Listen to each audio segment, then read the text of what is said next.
नमस्कार प्यारे मित्रों, आज फिर एक बेहतरीन मॉडल पेपर के साथ आपके सामने हाजिर हुआ हूं। मॉडल पेपर रहेगा राजस्थान पशु परिचर भर्ती के तहत जो भाग बे के रूप में हमारे यहां पर पशुपालन जो पूछा जाएगा उसका दोस्तों, पशुपालन से रिलेटेड ये मॉडल पेपर नंबर 6 है दोस्तों, जिसके अंदर कंप्लीट के कंप्लीट 45 क्वेश्चन आपके सामने रखूंगा।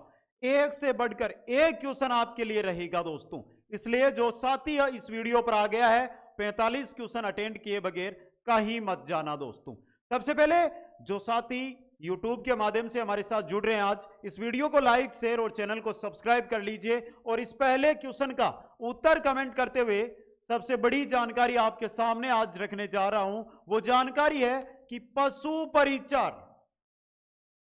परिचर जिस भर्ती में वर्तमान के अंदर हम लगे हुए हैं ना दोस्तों, उस भर्ती को लेकर मैं बात कर रहा हूं कि इसकी कंप्लीट कोर्स ऐप के माध्यम से आपको करवाया जा रहा है, जिसकी क्लासें आज हमने शुरू कर दी है। कुछ अमन ऑनलाइन क्लासेज के नाम से हमारा जो ऐप बना हुआ है कंप्लीट कोर्स, उसके साथ ई नोट्स, क्वेश्चन आंसर और प्रत्येक टॉपिक के क्वेश्चन के साथ साथ 50 मॉडल टेस्ट पेपर आपको वहां पर करवाए जाएंगे दोस्तों। तो प्यारे मित्रों, आपसे यह कहना चाहता हूं कि यह कोर्स आपने पढ़ाना पूरा, तो आज बोल रहा हूं 130 से प्लस आप अंक प्राप्त आराम से कर लोगे। पहला क्वेश्चन, भारतीय गोवंश का वैज्ञानिक नाम क्या है? Bos taurus, Capra hircus, Bos indicus या केमिलस बैक्टीरियंस? तो सही यहां पर देखिए, भारतीय गोवंश का वैज्ञानिक नाम आपसे पूछा गया है, तो सही रहेगा आपका यहां पे कौन सा ऑप्शन? ये रहा, बोस इंडिकस। अब देखिए नाम सेम सा है, ये भी बोस लेकिन टारस है, यहां पर है इंडिकस, यानी कि स ऑप्शन यहां पे आपका रहने वाला है सही दोस्तों। एक बार जो भी प्यारे साथी हमारे साथ जुड़े हुए हैं ना, वीडियो को लाइक कर दीजिए।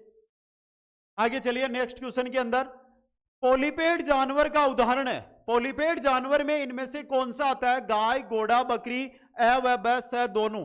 पॉलीपेड जानवर का उदाहरण आपको पूछा गया है, तो उसके अंदर गाय भी है और बकरी है। गाय और बकरी पॉलीपेड जानवर के अंतर्गत आते हैं दोस्तों, यानी कि द ऑप्शन व आपका यहां पे सही रहने वाला है। आगे चलिए क्वेश्चन नंबर 3, ऐसी गाय जो कुछ ही दिनों में ब्याने वाली हो उसे कहते हैं, ऐसी गाय जो कुछ ही दिनों में ब्याने वाली हो, स्प्रिंज, पॉलीपेड, हीपर या केटल? क्या कहते हैं दोस्तों? ऐसी गाय जो कुछ ही दिनों में ब्याने वाली हो उसे कहते हैं स्प्रंज। क्या कहते हैं? स्प्रंज कहते हैं दोस्तों। आगे चलिए नेक्स्ट क्वेश्चन में, थार पारकर गाय की नस्ल का उत्पत्ति स्थान।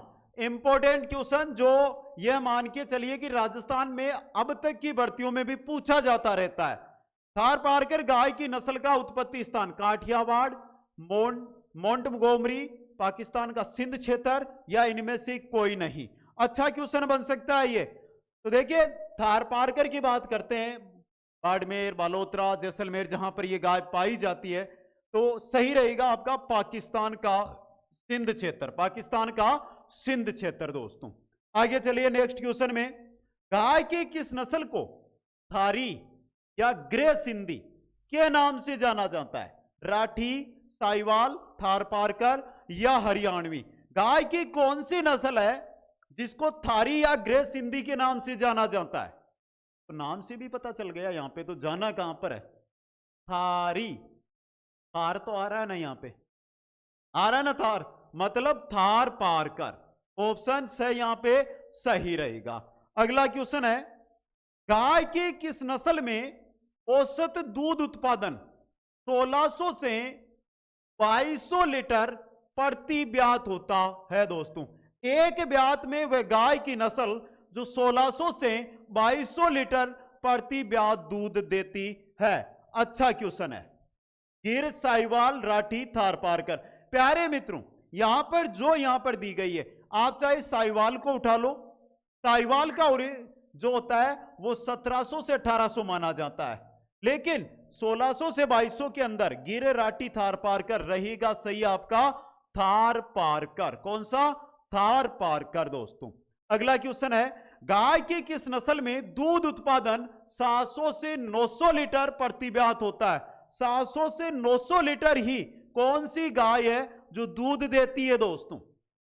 हरियाणा, मालवी, नागौरी या अमृत महल? तो यहां पे आपका जो सही रहेगा वो रहेगा मालवी। कौन सा रहेगा? मालवी रहेगा दोस्तों। वह ऑप्शन सही रहने वाला है। निम्नलिखित में से भैंस की किस सींग मुड़े हुए जलेबी नुमा होते हैं? किस नस्ल में? यहां पे नस्ल, कौन सी भैंस की नस्ल है जिसके सींग मुड़े हुए जलेबी नुमा होते हैं दोस्तों? तुर्ती, मुर्रा, बदावरी या उपर्युक्त सभी? कराती नुमा तो इसके होते हैं ना, कराती नुमा। पूछा क्या है? मुड़े हुए सींग, जलेबी नुमा आकार, तो आपका रहेगा मुर्रा। कौन सा रहेगा? मुर्रा दोस्तों। आगे चलिए क्वेश्चन नंबर 2 में, भैंस की किस नस्ल का शरीर आगे से पतला और पीछे से चौड़ा यानी अर्थात पतंगाकार होता है? और इंपॉर्टेंट क्वेश्चन भी है, बदावरी है, मुर्रा है, नीली रावी है या मेहसाणा है? भैंस की किस नस्ल का शरीर आगे से पतला और पीछे से चौड़ा यानी पतंगाकार होता है? तो सही रहेगा आपका ऑप्शन है बदावरी का। किसका होता है दोस्तों? बदावरी का शरीर होता है। क्वेश्चन नंबर 10 है, बकरी की किस नस्ल में औसत दूध उत्पादन 2 से 3 लीटर प्रतिदिन होता है? 2 से 3 लीटर प्रतिदिन दूध देने वाली बकरी की नस्ल सिरोही है, बंगाली है, जमुनापारी है या उपरोक्त सभी है इनमें से? तो जल्दी से कमेंट करके बताओ कौन सी है जो 2 से 3 लीटर प्रतिदिन दूध देती है? वह बकरी की नस्ल कौन सी है? जमुनापारी। कौन सी है? जमुनापारी। नेक्स्ट, सर्वाधिक दूध देने वाली बकरी की नस्ल मारवाड़ी, सिरोही, जमुनापारी या बारबरी? सर्वाधिक दूध देने वाली बकरी की नस्ल कौन सी है यह पूछा गया है दोस्तों। तो सही रहेगा स ऑप्शन जमुनापारी। कौन सी होती है? जमुनापारी। नेक्स्ट है, बकरी की किस नस्ल का जन्म स्थान पंजाब है? बकरी की कौन सी नस्ल है जिसका जन्म स्थान पंजाब है? जमुनापारी, बारबरी, बिट्टल या गजम? इनमें से सही जो आपका रहेगा वो है बिट्टल। बिट्टल का जन्म स्थान कहां पर है? पंजाब। बिट्टल का जन्म स्थान कहां पर है प्यारे मित्रों? पंजाब है। नेक्स्ट, भेड़ की किस नस्ल के मुंह का रंग भूरा यानी चॉकलेटी होता है जो आधी गर्दन तक फैला होता है? किस नस्ल का मुंह का रंग भूरा होता है? अविवस्त्रा, मेरिनो, मालपुरा या चोकला? कौन सी है दोस्तों ये? तो यह है आपकी चोकला। कौन सी है? चोकला नस्ल की भेड़ है जिसका मुंह का रंग भूरा चॉकलेटी होता है, आधी गर्दन तक यह फैला हुआ रहता है। नेक्स्ट है, भेड़ की मारवाड़ी नस्ल में प्रति वर्ष ऊन प्राप्त होती है? भेड़ की जो मारवाड़ी नस्ल है उससे प्रति वर्ष कितनी ऊन प्राप्त होती है? 1.1 से 1.6 किलोग्राम, 1.5 से 2.3 किलोग्राम, 2.5 से 3.5 किलोग्राम या 2 से 3 किलोग्राम? अच्छा क्वेश्चन है जो एग्जाम की दृष्टि से आपके बन सकता है दोस्तों। बात किसकी कर रहे हैं? मारवाड़ी नस्ल की कर रहे हैं ना, तो मारवाड़ी नस्ल के लिए यह रहा आपके लिए 1.5 से 2.5 किलोग्राम के लगभग रहता है, 1.5 से 2.3 किलोग्राम प्रति वर्ष दोस्तों।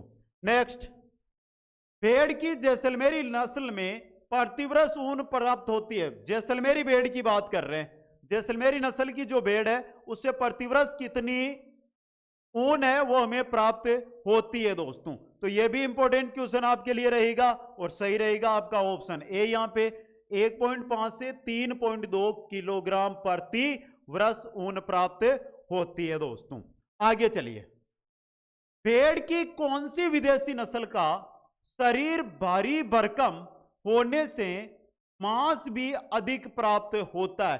भेड़ की कौन सी विदेशी नस्ल है? अविकालीन, रेम्बुलेट, मेरिनो या कराकुलम? कौन सी है दोस्तों? एक बार बता दीजिए, एक बार बता दीजिए। तो सही रहेगा आपका यहां पे कराकुलम। कौन सी है? कराकुलम। आगे चलिए, नेक्स्ट, ऊंट की किस नस्ल में ललाट पर खड्डा पाया जाता है जिसे स्टोप कहते हैं। मेवाती, जैसलमेरी, बीकानेरी या कच्छी, यानी कि ऊंट की किस नस्ल है जिसके ललाट पे खड्डा पाया जाता है जिसे स्टोप कहते हैं? कौन सी है? बीकानेरी। कौन सी है प्यारे मित्रों? बीकानेरी नस्ल होती है दोस्तों। आगे चलिए नेक्स्ट में, ऊंट की कौन सी नस्ल दौड़ने में अच्छी होती है? कच्ची, खाराई, बीकानेरी या जैसलमेरी? कौन सी नस्ल है जो दौड़ने में अच्छी होती है? कौन सी होती है? जैसलमेरी। कौन सी होती है? जैसलमेरी। द ऑप्शन सही रहेगा। आगे चलिए, मुर्गी की किस नस्ल का मांस काले रंग का और स्वादिष्ट होता है? मुर्गी की किस नस्ल का मांस काले रंग का व स्वादिष्ट होता है? किसका होता है? कड़कनाथ, असील, ब्रह्मा व बुसरा। तो सही रहेगा आपका ऑप्शन है कड़कनाथ का। किसका होता है? कड़कनाथ का दोस्तों। आगे चलिए, मुर्गी की किस नस्ल में कलंगी मटर के दाने जितनी छोटी होती है? कलंगी जो होती है वो मटर के दाने जितनी छोटी किस नस्ल के अंदर होती है दोस्तों? ऑप्शन है मिनोरका, व्हाइट लेगहॉर्न, प्लाई माउथ रोक और रेड कार्निस। बता दीजिए एक बार। जो प्यारे मित्र हमारे साथ जुड़े हुए हैं जल्दी से कमेंट कर दीजिए। तो सही रहेगा रेड कॉर्निस, कलंगी मटर के दाने जितनी।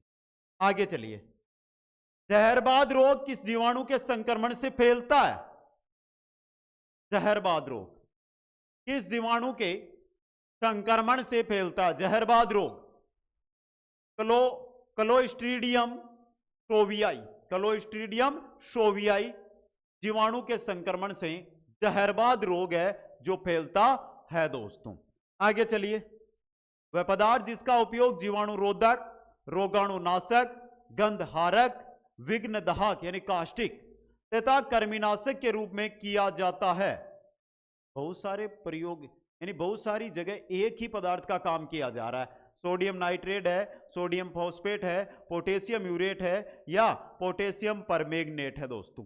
देखिए प्यारे मित्रों, क्लास को थोड़ा स्पीड के लिए इसलिए लेकर चल रहा हूं जिससे कम समय में आपका पूरा मॉडल पेपर मिले, ज्यादा अधिक समय आपका ना खींचा जाए, इसलिए फटाफट उत्तर है वो आपको कमेंट करते हुए रहना है दोस्तों। सही रहेगा आपका ऑप्शन डी, पोटेशियम परमैंगनेट। लाल अतिसार रोग किसके द्वारा फैलता है? जीवाणु, विषाणु, कवक या प्रोटोजोआ?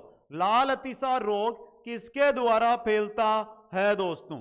तो सही रहेगा ऑप्शन डी, प्रोटोजोआ के द्वारा। किसके द्वारा? प्रोटोजोआ के द्वारा।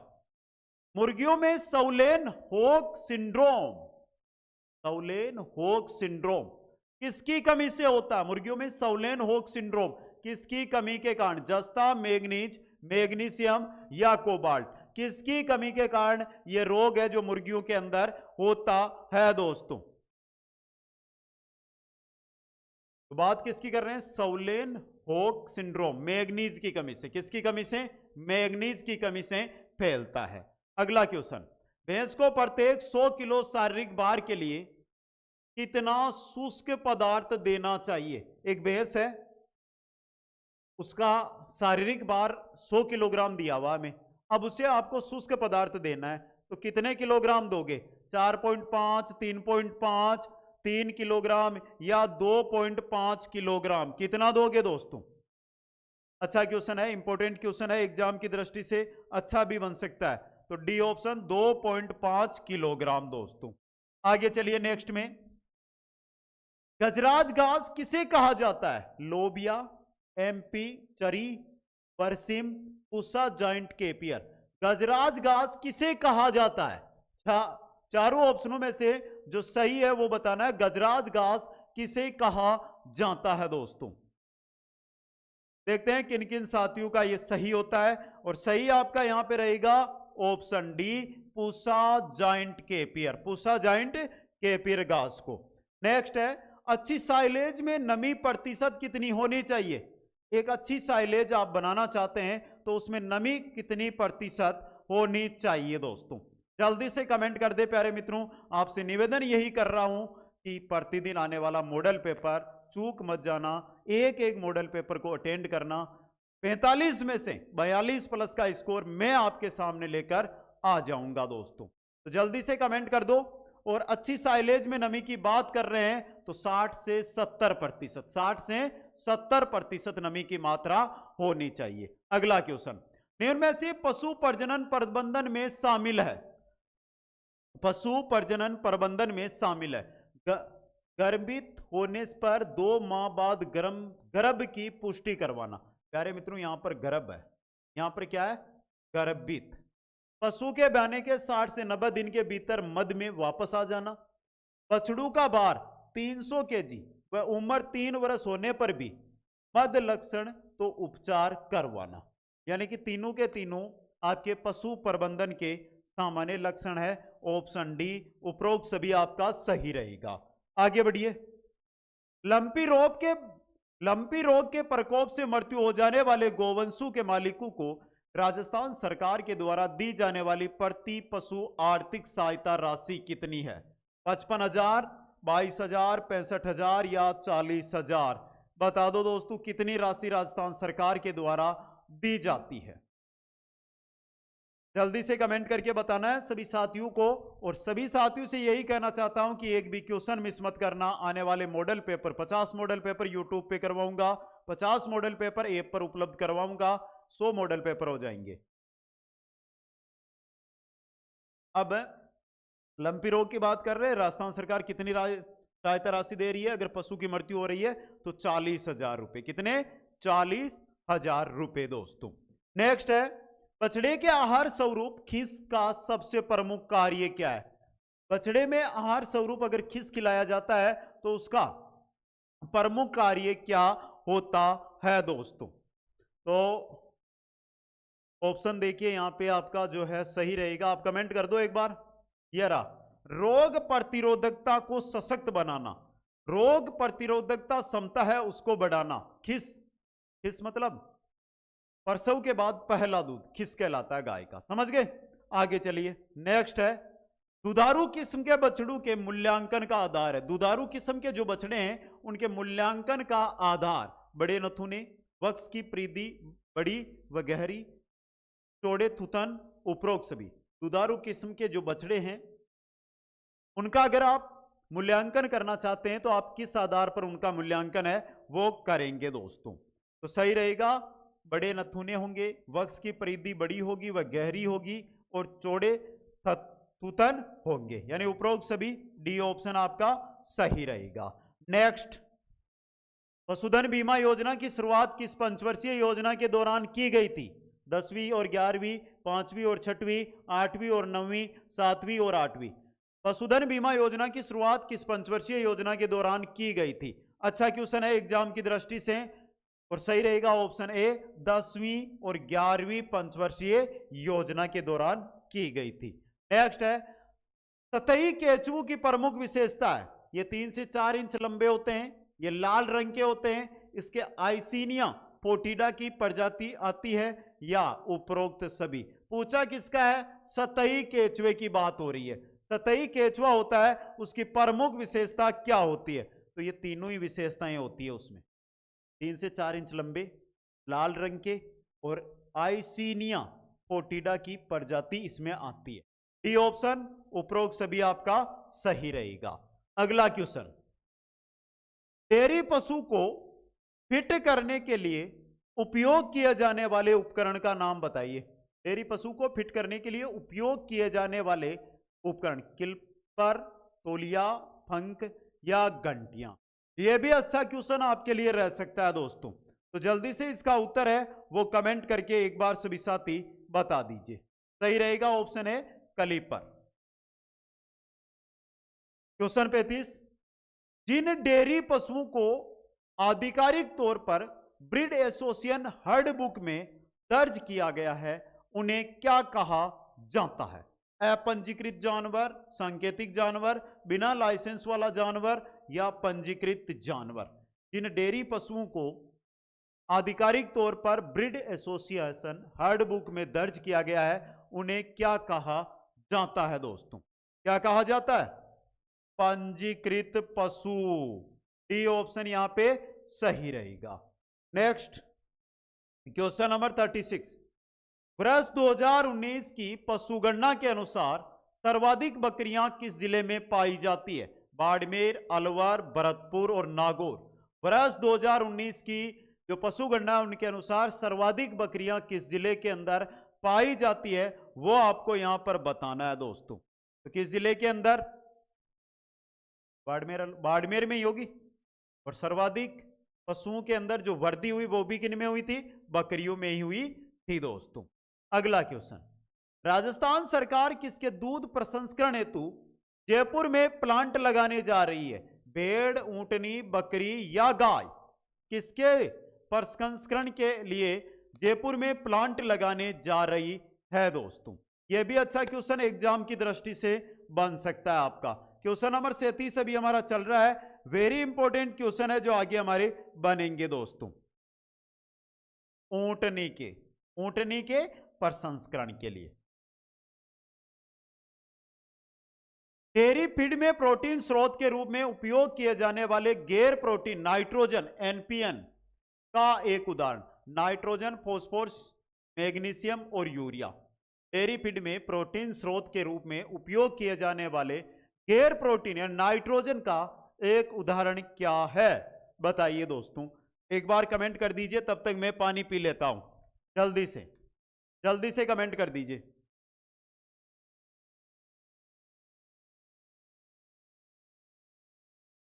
सभी साथियों से यही अनुरोध है, अधिक से अधिक शेयर कर दीजिए एक बार, जो साथी हमारे साथ जुड़े हुए हैं। तो यहां पे सही रहेगा नाइट्रोजन का एक उदाहरण यूरिया है दोस्तों। क्या है? यूरिया। डी ऑप्शन सही रहेगा। क्वेश्चन नंबर 39 है, हाईलैंड व ब्राउन स्विस नस्ल के संकरण किस प्रोजेक्ट का भाग है? इंडो स्विस का है, इंडो जर्मन का है, इंडो डेनिश का है या उपरोक्त सभी है? बता दीजिए दोस्तों। छोटा सा सिंपल सा क्वेश्चन आपके सामने मैंने रखा है ये, और जल्दी से कमेंट करके ये बताना है आपको। इंग्लैंड और ब्राउन स्विस नस्ल के संकरण इस प्रोजेक्ट का भाग है? इंडो जर्मन प्रोजेक्ट का। इंडो जर्मन प्रोजेक्ट का भाग है दोस्तों। क्वेश्चन कुछ हटके लेके आया हूं आज। भारत का शीर्ष प्रमुख मांस उत्पादक राज्य? महाराष्ट्र, राजस्थान, हरियाणा और बिहार। राजस्थान का शीर्ष प्रमुख यानी कि सबसे अधिक मांस उत्पादन करने वाला राज्य कौन सा है दोस्तों? इंपॉर्टेंट क्वेश्चन है, सीधा एग्जाम के अंदर छपकर आ सकता है ये। तो यहां पे सही रहेगा ऑप्शन है महाराष्ट्र। कौन सा है आपका? महाराष्ट्र दोस्तों। अगला क्वेश्चन, निम्न में से कौन सा पशु मेला हरियाणवी नस्ल से संबंधित है? वीर तेजाजी पशु मेला परबतसर। क्या है ये? बता दो। गोगामेडी पशु मेला हनुमानगढ़ और हनुमानगढ़। महाशिवरात्रि पशु मेला कहां लगता है? और बी और सी। अब देखिए सही तो आपका कौन सा ऑप्शन रहेगा यहां पे? महाशिवरात्रि पशु मेला ही रहेगा। लेकिन जो गोगामेडी पशु मेला है ना हनुमानगढ़ वाला, ये भी है दोस्तों। दोनों ही है ना, ये आपके दोनों के दोनों हरियाणवी नस्ल के लिए प्रसिद्ध है। तो डी ऑप्शन, बी और सी दोनों आपका सही यहां पे रहेगा। मुर्रा नस्ल की भैंसों का कर्रे विक्रय के लिए प्रसिद्ध पशु मेला कौन सा है? गोगामेडी पशु मेला है, चांदसेन पशु मेला है, सेवड़िया पशु मेला है या कार्तिक पशु मेला पुष्कर है? बात किसकी कर रहे हैं प्यारे मित्रों? मुर्रा नस्ल की कर रहे हैं। तो बता दीजिए मुर्रा नस्ल के लिए कौन सा है? सेवड़िया पशु मेला है। रानीवाड़ा, जालोर हटा दो, सांचौर कर दो। जालोर हटा के सांचौर कर दो दोस्तों। समझ गए?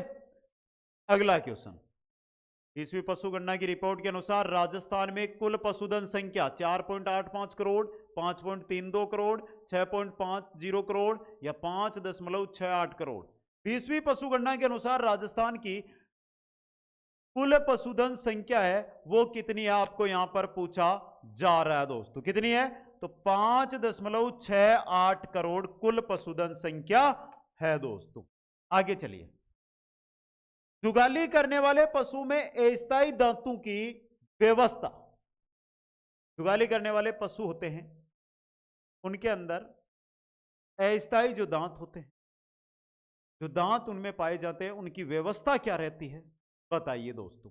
ऑप्शन आपके सामने ये रहा 0400 3/3 0/0। इंपॉर्टेंट है ये क्वेश्चन, सीधा एग्जाम में छपेगा ये।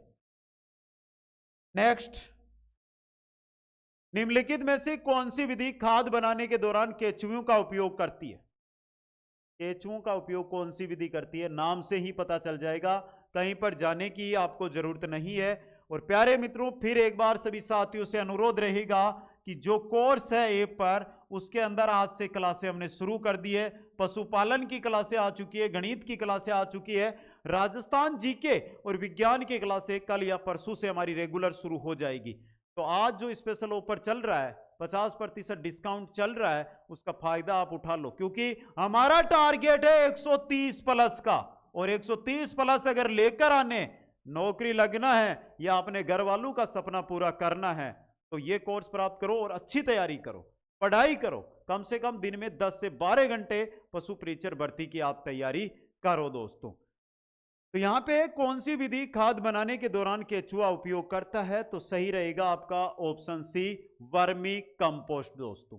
अब आपकी स्क्रीन पे आपको एक मोबाइल नंबर दिखाई दे रहा होगा, जिस पर जाकर आप पशु परीक्षर भर्ती का जो कोर्स है उसकी जानकारी के लिए कॉल कर सकते हैं और जानकारी ले सकते हैं। ये सब काम तो आपका है, लेकिन मेरा काम इतना सा है कि इस वीडियो को लाइक, शेयर और चैनल को सब्सक्राइब कर दीजिए। सभी साथियों को बहुत बहुत धन्यवाद। मिलते हैं नेक्स्ट क्लास में। जय हिंद, जय भारत।